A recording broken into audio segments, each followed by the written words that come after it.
morning. Thank you guys so much for joining us today here on the YouTube live stream that we call The Influence. It's always a privilege that you allow us to come and speak to you and talk about the various topics that we do here on this channel. I'm joined here by Pastor Jason. If you want to greet everyone. Yeah, good morning. Thank you for joining us today. We are excited to get into our topic that we've been on. And so, yeah, thank you for joining.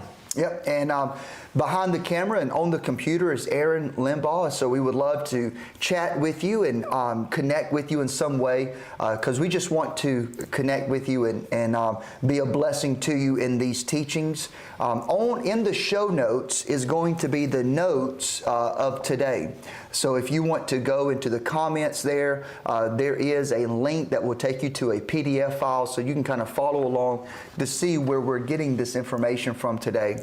If you have not liked the video, like it real quick. If you have not subscribed to our channel, please do so. That is how we get the influence out, which is why we call this The Influence. It's cheap, it's easy, it's free, and it does make a difference. So with all that being said, today we're going to basically close out this teaching that we've been on for the last several weeks leading up to the election, which is happening next Tuesday for those that are watching this by archive at a later date.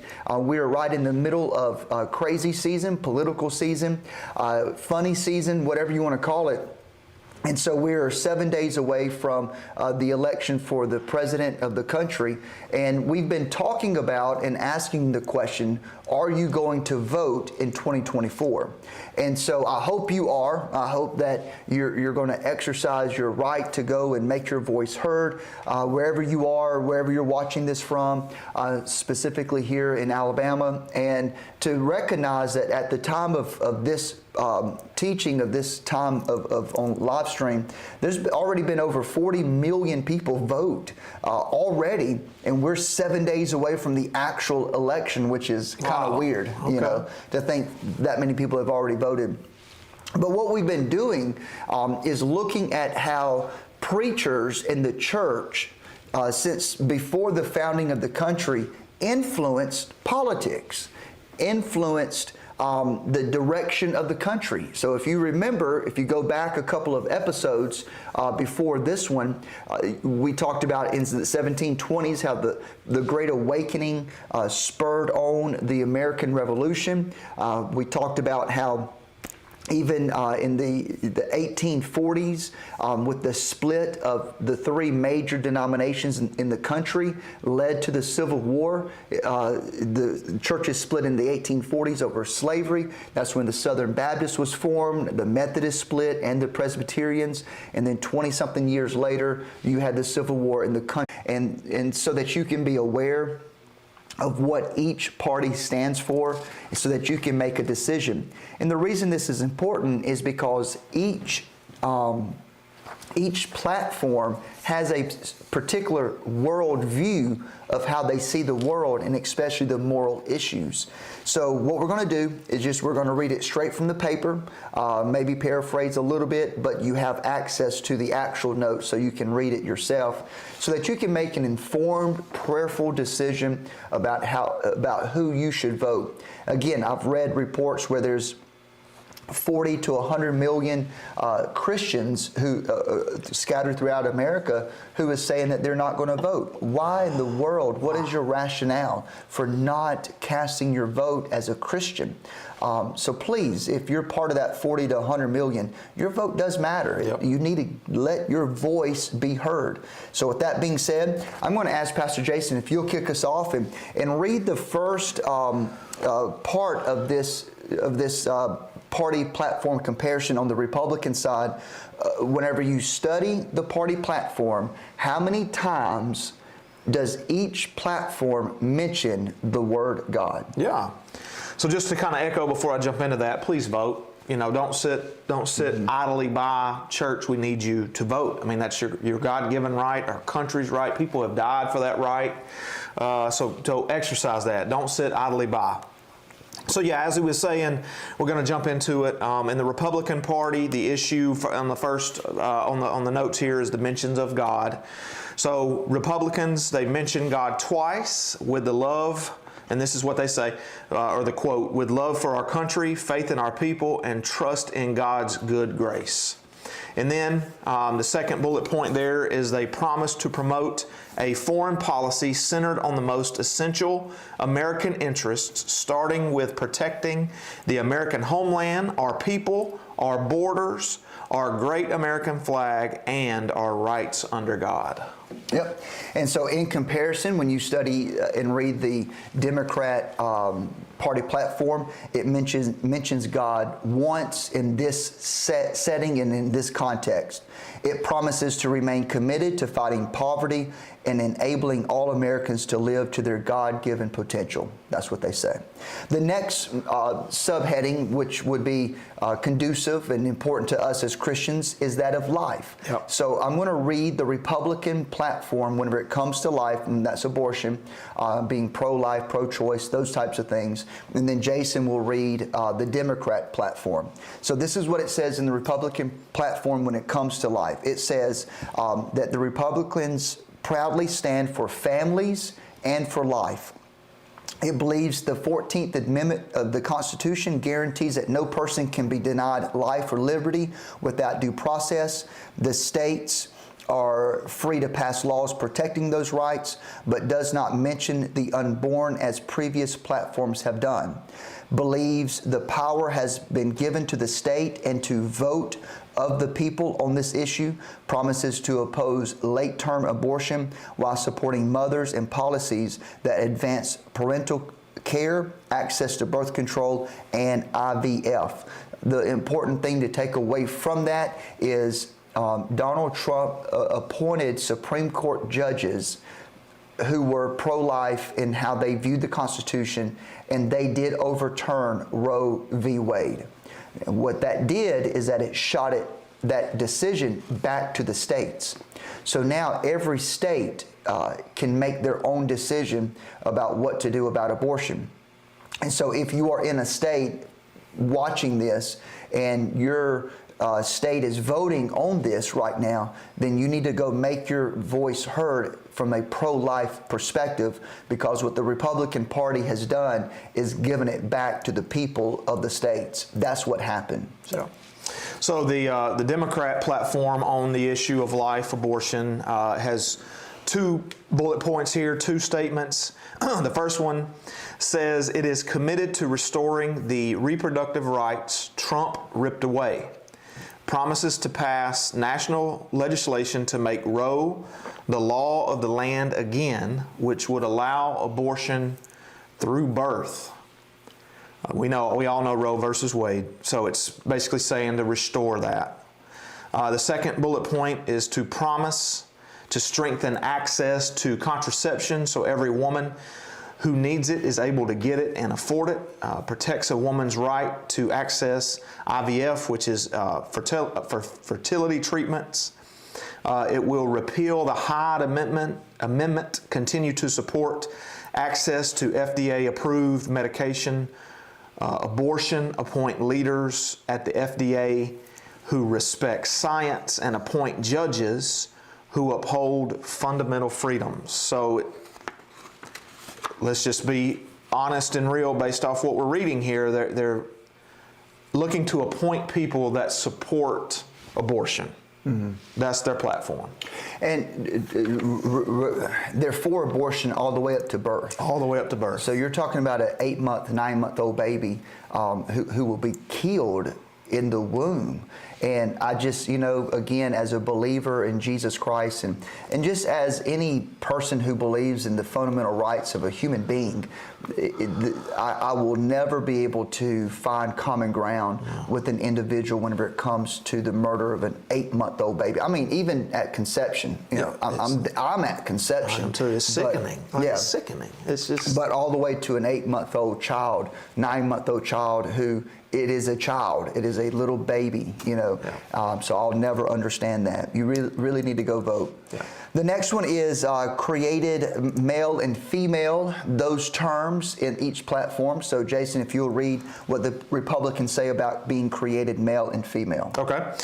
So on the Republican platform, they say discussion of multiple policy issues, can't read this morning, implicitly affirms the biological basis for sex. So here's the platform. Pledges to keep men out of women's sports, which we're seeing a lot of that right now. Ban taxpayer funding for sex change surgeries and stop taxpayer-funded schools from promoting gender transition. Reverse Biden's radical rewrite of Title IX education regulations and restore protections for women and girls. Can I add a side bit right here? I saw heard a podcast last week where this girl in North Carolina, long story short, played volleyball. There's this other team that they faced who had a transgender player. He spiked the ball her senior year so hard that it hit her, and I saw the video of it, that it hit her in the nose, broke her nose, and created a brain bleed. She was in the hospital for a month or so. She's better now, but she's still not 100%, right. And all of that stems from being slammed in the face with a ball from someone who is a boy by birth. Yeah. He is a boy. But yet, through these transgender rights, he's able to play, and it caused an injury to a natural girl. Yeah. Until you guys out there watching this really go vote and make your voice heard and put a stop to this nonsense, they're never going to stop. No. You heard the Republican platform. Let me tell you the Democratic platform. Everything opposite of that. Yeah. Essentially, that's what it is. There's 2 pages dedicated to supporting every LGBT ideology that is out there in the world. The Democrats are all in on the gender-affirming stuff, care, the boys and girls sports, anything that is homosexual in nature, they are for it. Not just for it, but they are for making everybody else be for it as well. Brainwash you. So everything that Republicans stand for, the Democrats are opposite. So I'll just kind of keep that one going. All right, definition of marriage and role of the family. Based off of what was just said about the male and female, then you already know where this is going. I'll read the Republican part of it, and Jason can read the Democrat part. So, does not include a definition of marriage, but affirms the role of the family. This is Republicans. Promises to promote a culture that values the sanctity of marriage, the blessing of childhood, the foundational role of families, and supports working parents, and to end policies that punish families. So the Democrat platform on that celebrates the signing of the Respect for Marriage Act, enshrining marriage equality in federal law. That was the homosexual act to allow those types of marriages. And then promises to pass the Equality Act to codify protections for the LGBT, all that, Americans and their families. So promises to pass an act to protect that community. Yeah, ultimately, the way it would affect us in real terms is, as a pastor, if I refused to marry same-sex, then I could be sued for civil rights issues, that type of stuff. Hate crimes. Hate crimes. That's where that is ultimately going to go. I just would tell you to look at Canada. All that stuff is kind of already in Canada. It is also in England right now, and a lot of European countries. That is where the Democrats are wanting to take us. That's their view for it, and those are those acts that he's referring to. Restoring education. If you want to read, just highlight some of it. You don't got to read all of it, but just hit a couple of it, and then I'll read the Democrat, and we'll keep going. Yeah, so the Republicans promise to ensure children are taught fundamentals, not left-wing propaganda. And so the next one promises to reinstate the 1776 Commission to promote the fair and patriotic civics education and veto efforts to nationalize civics education. So next one promises to close the Department of Education in D.C. and let the states run the educational system as it should run, and then restore the restoration, support the restoration of the classic liberal arts education. And for the most part, what the Democrats say on the other side of that is giving full-time services to community schools, whether that is healthcare, nutrition, job training, just basically a whole service at the school. And also they want to provide free and universal preschool for 4-year-olds as well. All right, so the next one is parental rights in education. This is what the Republicans say.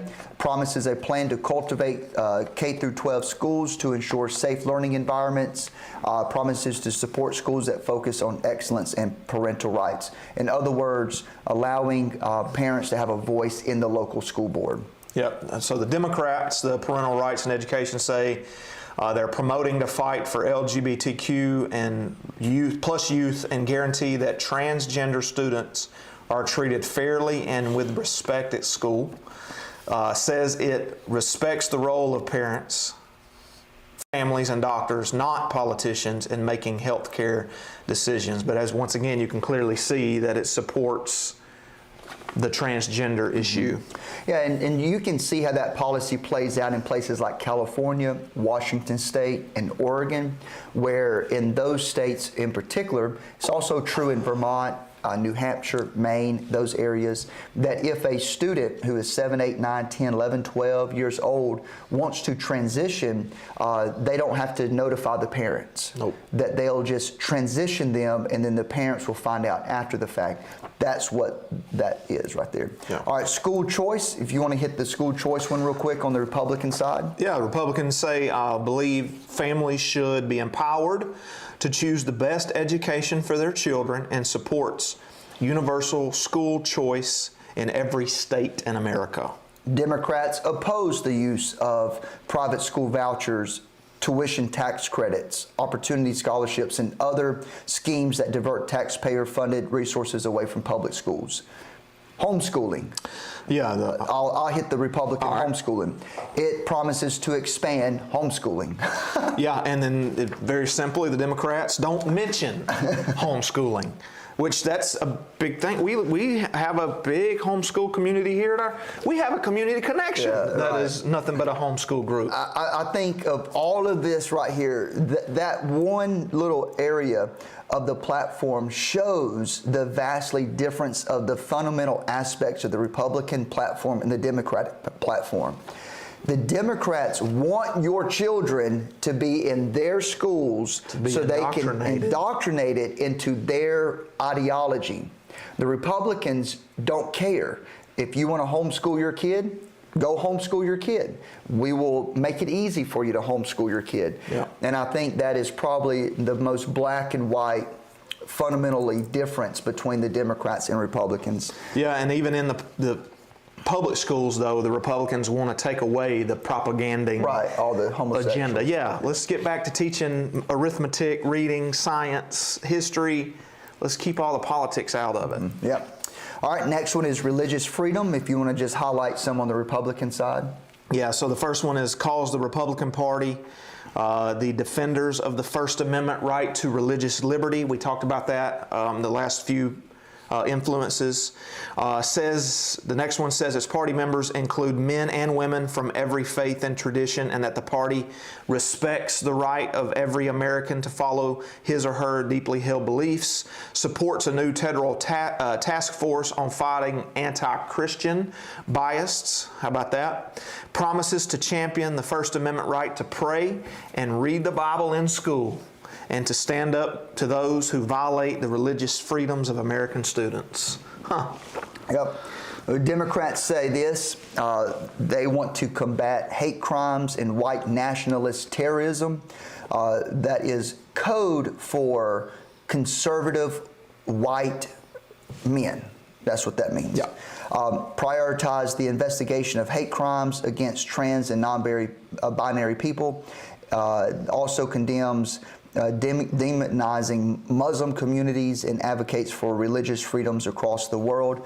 So obviously, what I just said about the other issues within the homosexual community, their goal is to convert every church and every preacher to preach their doctrine of acceptance of the homosexual community. That's their goal. And if they had their way, they would codify the civil rights aspect of the 1960s. They would put that same kind of codifying law into place for the homosexual community.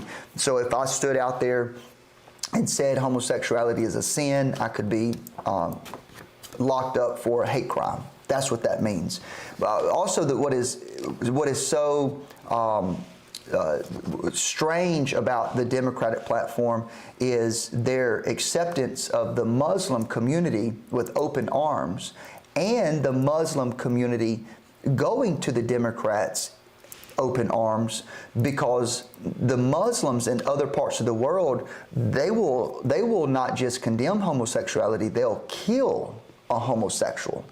And in a lot of places across the world, they hate Americans. Yeah, they despise America. They'll kill a homosexual. They won't educate women. Women's rights is basically non-existent in a lot of these communities and these countries. So I do find that very strange, how those two make bedfellows with each other. But lastly is Israel and anti-Semitism.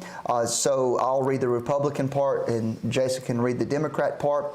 The Republicans say, we promise to stand with Israel, seek peace in the Middle East, condemns anti-Semitism, and supports revoking visas of foreign nationals who support terrorism and jihad.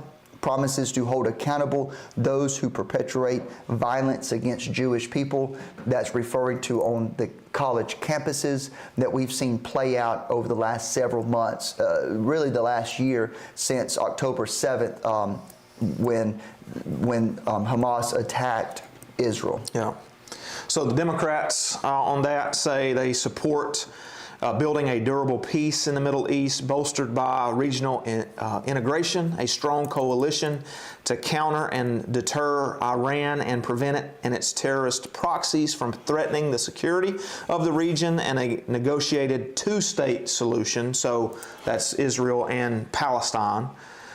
Says the United States strongly supports Israel in the fight against Hamas and credits the Biden administration with having made real progress on a way forward that will free the hostages, establish a durable ceasefire, ease humanitarian suffering in Gaza, and make possible normalization between Israel and key Arab states, together with meaningful progress and a political horizon for the Palestinian people. Yep. So there you go. Those are the platforms in a nutshell of each party.